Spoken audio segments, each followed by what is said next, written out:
In our today's session, we would see the further chapters of Gita,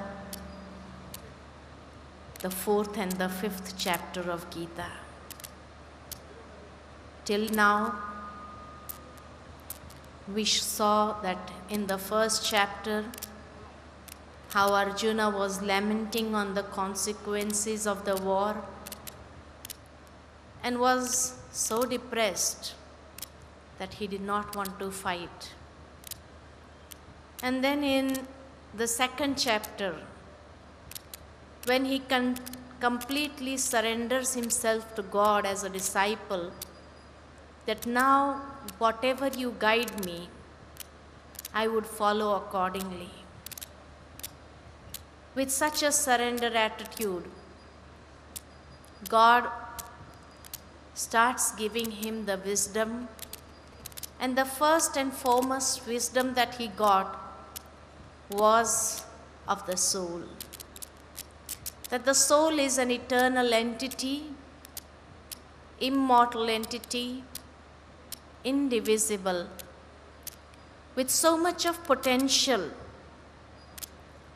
where if he stabilizes in his swadharma and starts performing his actions,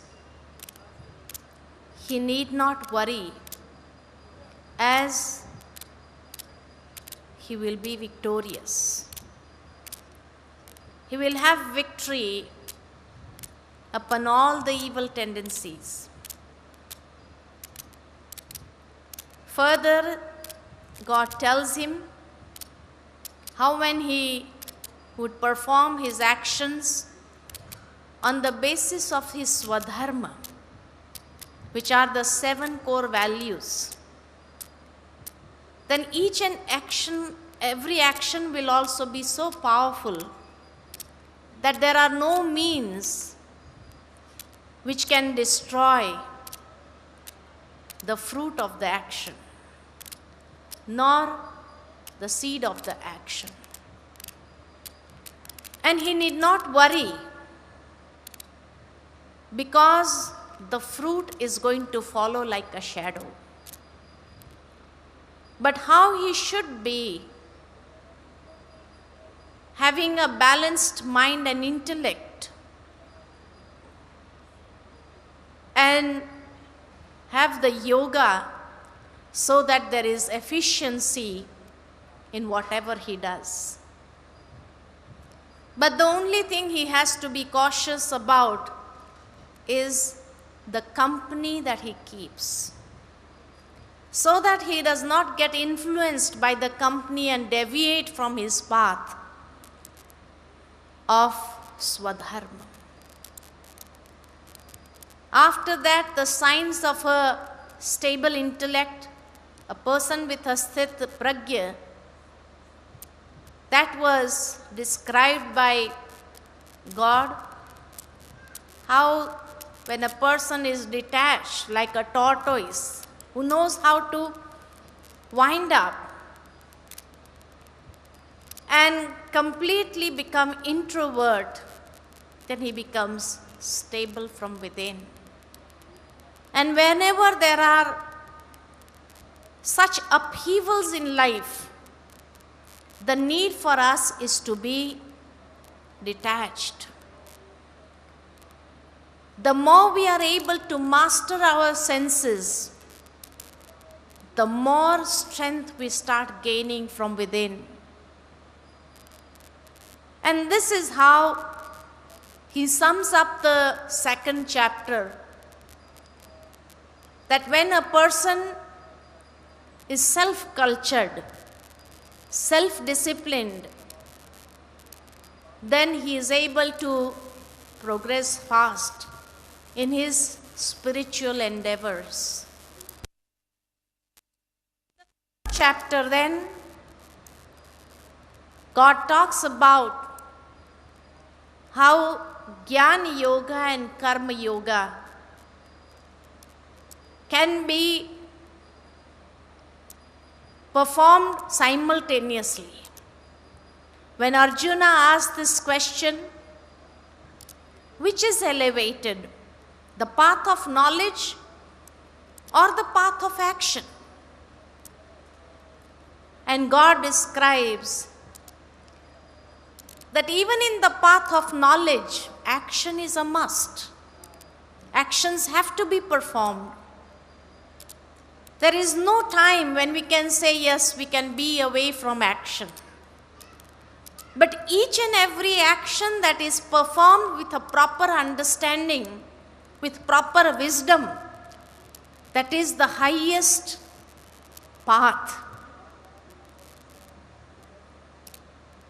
And then there are further questions which Arjuna has in his mind. Who inspires human beings towards the path of sin? Why do they take up this path of sin? The answer to that question also God beautifully answers. That when the vices are there, when the vices start influencing the human mind, they start committing sins. And then he tells him how to master his mind. So Arjuna again asks a question, is it possible to master the mind, intellect and senses? And that is the time again when he says that the soul is all powerful. By stabilizing yourself in the consciousness of soul, take over the intellect.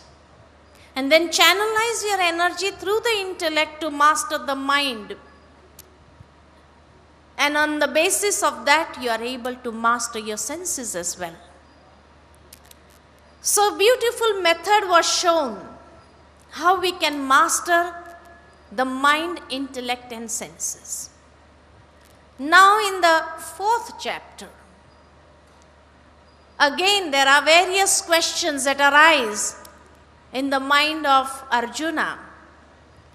And in the 4th chapter, we find that Jnana Yoga, Karma Yoga and Sannyas Yoga, the difference between all the three, and how we can perform all the three at one time. The task of the divine knowledge of the soul and Supreme Soul is to purify. Such knowledge is the fruit of Karma Yoga. In this chapter, God has narrated the ancient history of Gita, how Gita comes into existence, and how he has mentioned the wisdom of Gita before also. He has also preached the importance of his incarnation, which takes place the one who salvages all.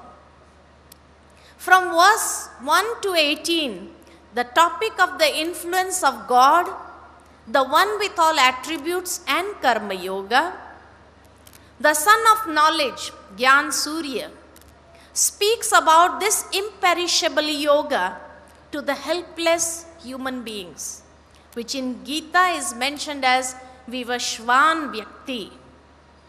To the helpless human beings at the beginning of the world cycle. From verse 19 to 23, the conduct of yogis, great souls, and their praise is sung. From verse 24 to verse 32, the description of the various types of sacrificial fires together with its attainments. And from verse 33 to 42, the praise of knowledge is given to Arjuna. And in the beginning, when he says, Arjuna asks, have you ever given this knowledge before you gave to me to anybody else? So God says, yes, in the beginning of the cycle, in the beginning of this world cycle, I narrated this imperishable yoga to Surya.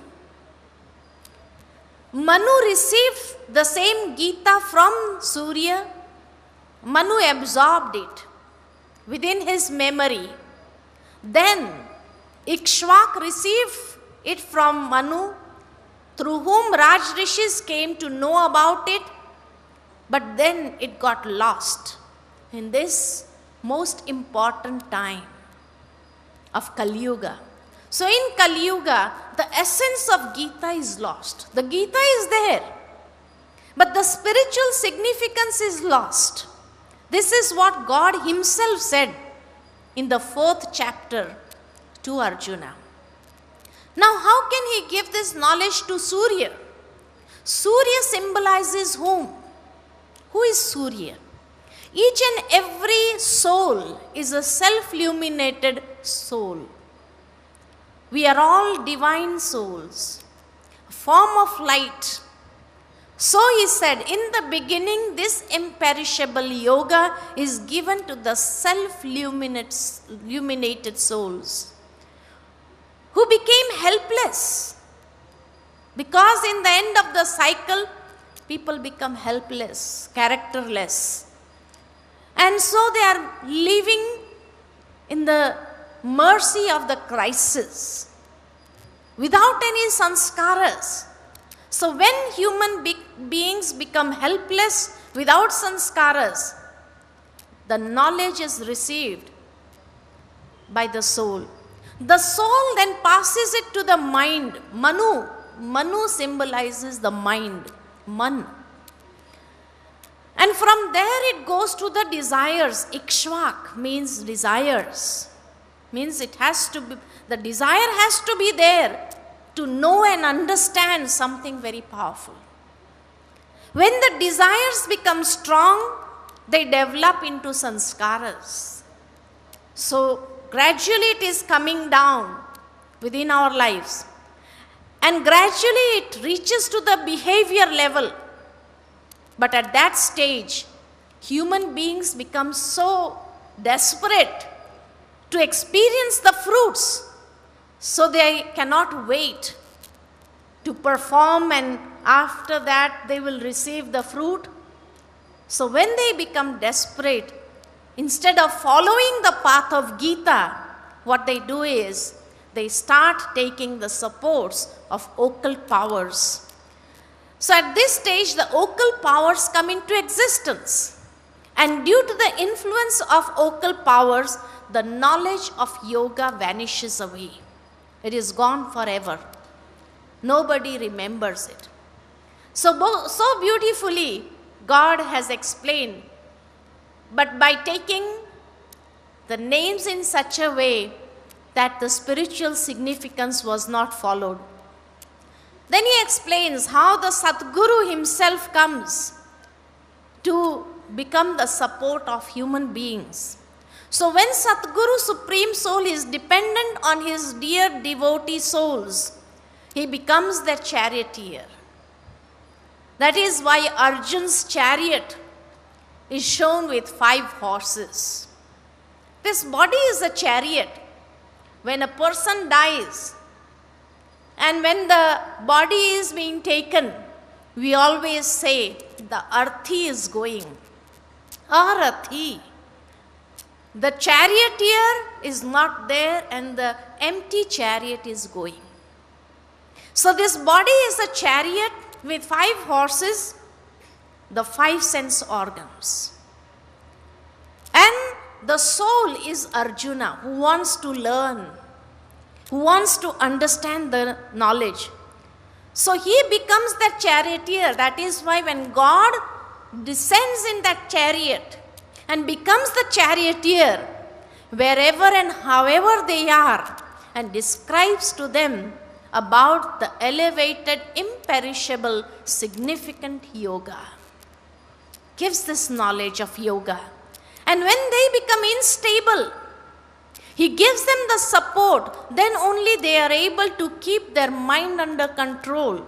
Without God's support, it becomes difficult for us to keep the mind in control. The mind continuously becomes naughty and becomes so naughty that it starts wandering here and there. And it becomes very difficult for people to control their mind. This is normally the complaints of people. What can we do? We want to